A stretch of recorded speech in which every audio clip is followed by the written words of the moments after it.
Hello friends, welcome to my YouTube channel. I hope you all are like my videos. If you are new to my channel, please subscribe so that you will get all notifications of my upcoming videos.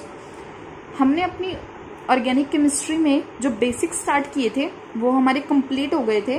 अब मैं आपको कुछ एक numerical part की कुछ terms बताती हूँ जो कि आपको न्यूमेरिकल्स में काफ़ी हेल्प करेंगे. ठीक है, टर्म्स में हम सबसे पहले देखेंगे आज atomic mass. Atomic mass, molar mass. Third is molecular mass. मैं आज आपको इन सब के बारे में एक्सप्लेन करूंगी. ठीक है, एटॉमिक मास क्या होता है कि mass of one atom. Mass of one atom कि कोई भी हमने किसी भी एक सिंगल एटम का मास लिया, जैसे कि नाइट्रोजन, कार्बन, फ्लोरीन, सोडियम, ये सब इनका सिंगल का एटॉमिक मास. ठीक है, मॉलिक्यूलर मास क्या होता है? Mass of one molecule. Mass of one molecule जैसे कि वाटर हो गया. ठीक है, H2SO4 हो गया. किसी भी मॉलिक्यूल्स के मतलब मासेस, उसको हम कहते हैं मॉलिक्यूलर मास. मोलर मास क्या होता है? Mass of one mole particles.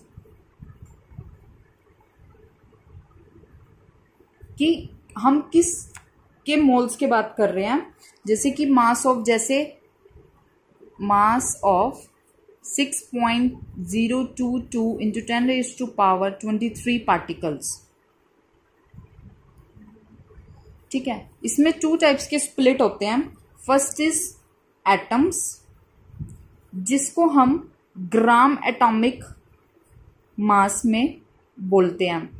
Gram atomic मास, जिसको मैं लिखूंगी GAM. एक होता है मॉलिक्यूल्स की फॉर्म में, जिसको हम लिखते हैं ग्राम मॉलिक्यूलर मास, जिसको हम लिखते हैं GMM. ठीक है, ये था एक जनरल. आगे मैं आपको एक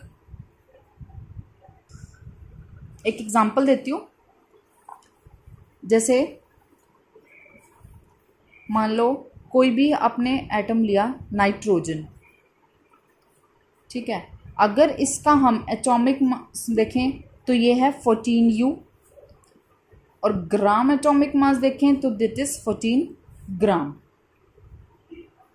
ठीक है, ये तो है इसका एटॉमिक मास, ये है इसका ग्राम एटॉमिक मास किसी भी एटम का. ठीक है, अब नेक्स्ट हम निकालेंगे calculating molecular mass. Molecular mass कैसे निकालते हैं?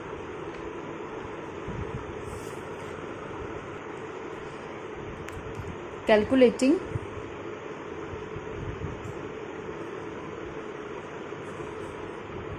Molecular mass.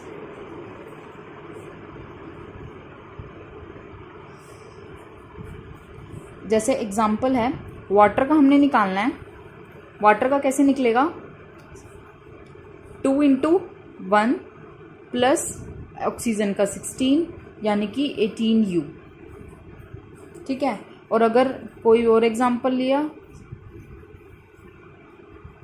इसका क्या बनेगा? कैल्शियम का 40 ट्वाइस इंटू 16 प्लस 1 2, ट्वाइस तो होगा ही. ऑक्सीजन का 16, हाइड्रोजन का 1 प्लस 1, तो ये आ जाएगा 74U.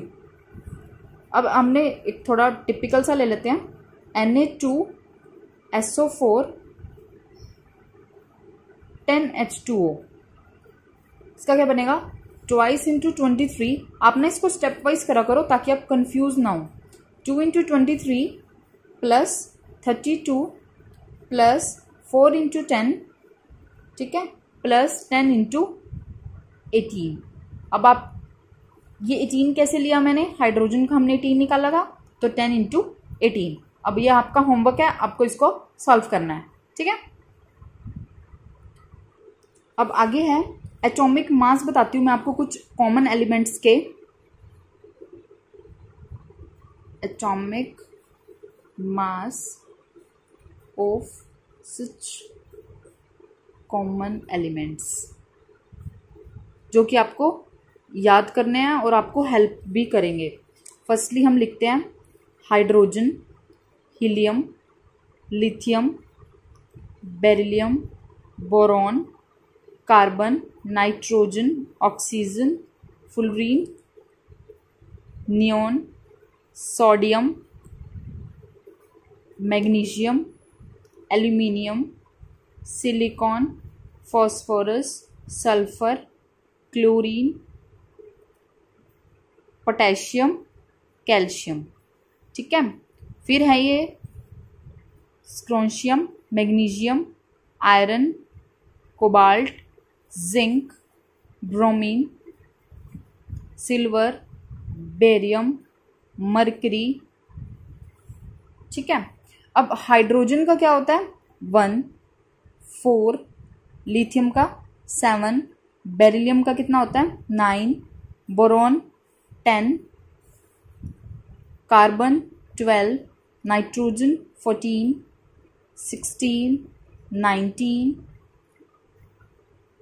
20, 23, 24, 27, 25, 31, 32, 35.5, 39, 40। क्रोमियम इसका कितना होता है? 52, 55, 56, 63.5, 65, 80, 108, 137, 200, 208। ये हैं सब कॉमन एलिमेंट्स के मासेस जो आपको याद करने हैं और आपको हेल्प भी करेंगे न्यूमेरिकल्स में। एक चीज और आप याद रखो कि अगर जैसे मान लो वाटर था तो इसके पास 18U तो क्या था? मॉलिक्यूलर मास, और 18 ग्राम क्या था? Gram molecular mass. ठीक है। अगर हम कहते हैं कि 1 मोल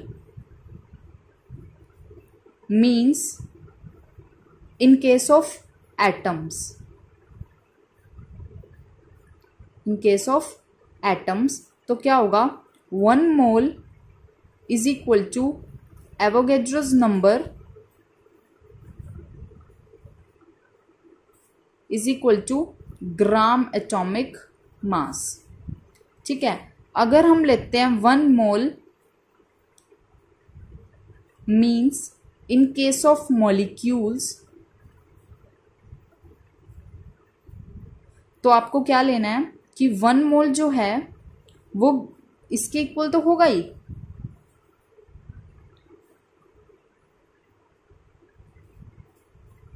मॉलिक्यूल्स के, सॉरी, ये किसके इक्वल होगा? ग्राम मॉलिक्यूलर मास के। आप इक्वल न्यूमेरिकल्स में रख सकते हैं। ठीक है। लेकिन अगर हो जाता है 1 मोल इन केस ऑफ गैसेस, तो क्या होगा कि जो 1 मोल है ना वो एवोगैड्रोस नंबर के इक्वल तो होगा ही, पार्टिकल्स। बट क्या होगा कि ना वो 22.4 लीटर के इक्वल होगा, जो कि क्या है? एसटीपी कंडीशन है। एसटीपी कंडीशन हम क्या लेते हैं कि प्रेशर जो है वो 1 एटमॉस्फेयर, टेम्परेचर जो है 273 केल्विन, और ये हम लेते हैं ना इसका। आप याद रखो कि for all gases volume of 1 mole is equal to 22.4 litre. ये आपको याद रखना है ये भी जो भी मैंने आपको भी ये कंसेप्ट बताया, ये आपके न्यूमेरिकल्स में आपको हेल्प करेगा कि अगर कोई भी एटम्स की केस होती है तो 1 मोल को हम एवोगैड्रोस नंबर के और या फिर जो उनका ग्राम एटॉमिक मास होगा उसके इक्वल रखेंगे। अगर इन केस ऑफ कोई मॉलिक्यूल वो आपको दे देता है, मॉलिक्यूल में क्या करोगे, उसका जो ग्राम मॉलिक्यूलर मास होगा उसके इक्वल उसके मोल्स को रख देंगे। अगर इन केस ऑफ गैसेज है तो उसकी एसटीपी कंडीशन लेंगे हम वॉल्यूम्स की टर्म्स में, जो कि हम 22.4 लीटर लेंगे उस न्यूमेरिकल्स में। ठीक है, आई होप आपको मेरी वीडियो समझ में आई और आपको टॉपिक्स थोड़े बहुत बेसिक्स केमिस्ट्री के क्लियर हुए। कुछ भी आपको प्रॉब्लम होती है आप मुझे कमेंट कर सकते हैं। Thank you for watching my video. Have a nice day.